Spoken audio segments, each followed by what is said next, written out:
सुप्रभात मेरे प्रिय विद्यार्थियों, आप सभी का हार्दिक स्वागत है कक्षा छठी के ई लर्निंग हिंदी के रामायण के कक्षा में।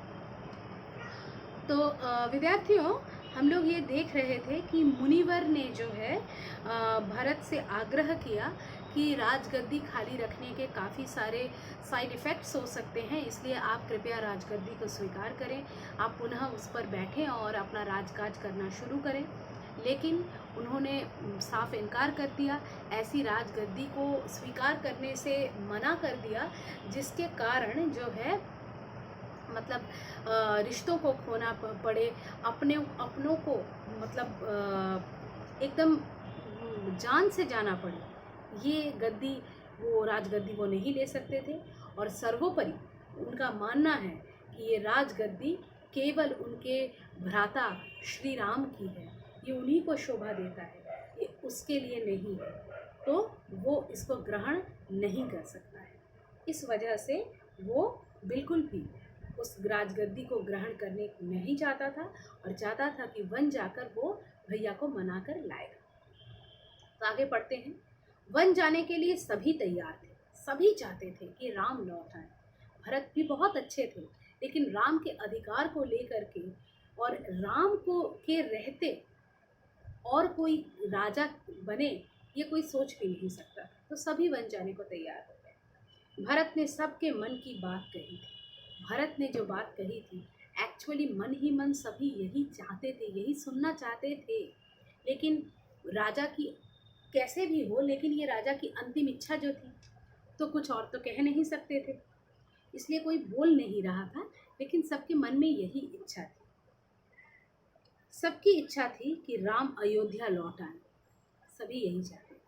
अगली सुबह भरत सभी मंत्रियों और सभासदों के साथ वन के लिए चले और नेक्स्ट दिन सुबह क्या हुआ कि भरत जो है अपने सभी मंत्री सभासद सबको इकट्ठा करके सबके साथ जो है चले। कहाँ के लिए चले?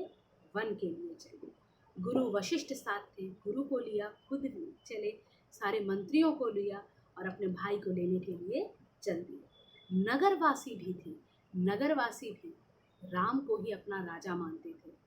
भले ही उनका राज्याभिषेक नहीं हुआ हो, लेकिन वे राम को ही राजा मानते थे, इसलिए नगरवासी भी थे।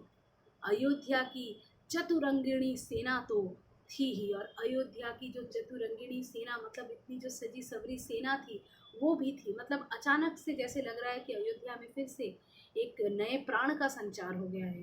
जो बिल्कुल मुरझा गया था वो अयोध्या लगता है फिर से केवल राम को लाने जा रहे हैं, इसी आनंद से आनंदित होकर बहुत मतलब उत्साह के साथ या उत्साह में आ गए हैं। राम तब तक गंगा पार कर चित्रकूट पहुंच गए थे और राम जो है तब तक मतलब वो तो चल के वन जा रहे हैं ना, तो काफ़ी सारा रास्ता है और 5-6 दिनों से चलते चलते तब वे गंगा पार करके चित्रकूट पहुंच गए थे। वहाँ एक आश्रम था, वहाँ पर एक आश्रम था, महर्षि भरद्वाज का आश्रम। किसका आश्रम? महर्षि भरद्वाज का आश्रम। गंगा यमुना के संगम पर। कहाँ पर था? गंगा और यमुना के संगम पर। गंगा और यमुना नदी जहाँ पर मिलती है, उस संगम पर जो है भरद्वाज मुनि का आश्रम था। राम आश्रम में नहीं रहना चाहते, लेकिन राम जो है आश्रम में नहीं रहना चाहते थे ताकि महर्षि को असुविधा न हो, क्योंकि उनको लग रहा था कि हम लोग इतने जन आकर अगर महर्षि के यहाँ रहेंगे तो महर्षि हमारे लिए व्यवस्था करने लगेंगे तो उनको असुविधा होगी, इसलिए वे आश्रम में नहीं रहना चाहते थे। महर्षि ने उन्हें एक पहाड़ी दिखाई, तो महर्षि ने उन्हें पहाड़ी दिखाई। सुंदर स्थान, सुरम्य दृश्य, पर्णकुटी वही बनाई गई। बहुत सुंदर स्थान था, प्राकृतिक दृश्य बहुत सुंदर था, लेकिन एक राजा के रहने लायक नहीं था। लेकिन राम मन से अपने आप को वनवास के लिए पूरी तरह से तैयार कर चुके थे, क्योंकि वही उनके पिता की अंतिम इच्छा थी। इसलिए उन्होंने वहाँ जाकर पर्णकुटी यानी पत्तों से झोपड़ी बनाई। ठीक है।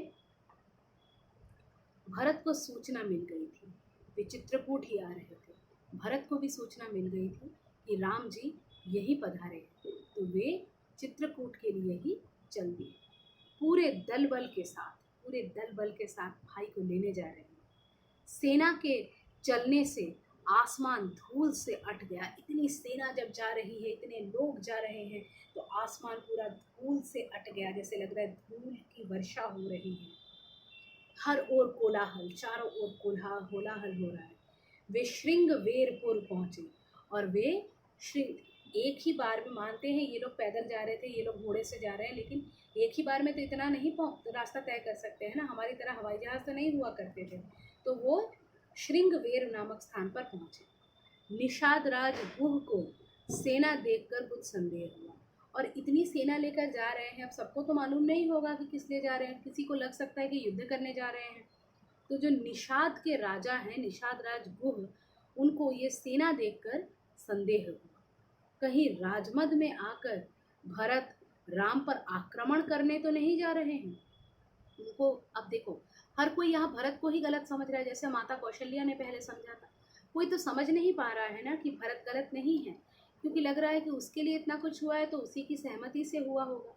तो निषाद राज को लगता है कि शायद राजमद यानी राजपाट पाने के मद में, अहंकार में, लोभ में चूर होकर ये भरत जो है, ये शायद दल बल लेकर राम पर आक्रमण करके उसका काम तमाम करने जा रहा है।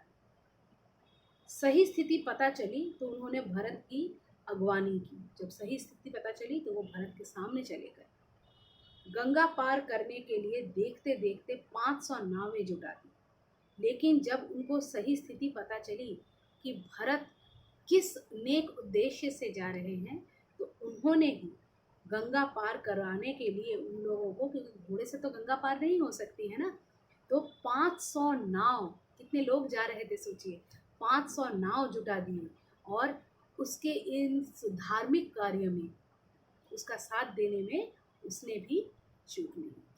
ठीक है, तो आज के लिए इतना ही, फिर मिलते हैं अगली कक्षा में। धन्यवाद।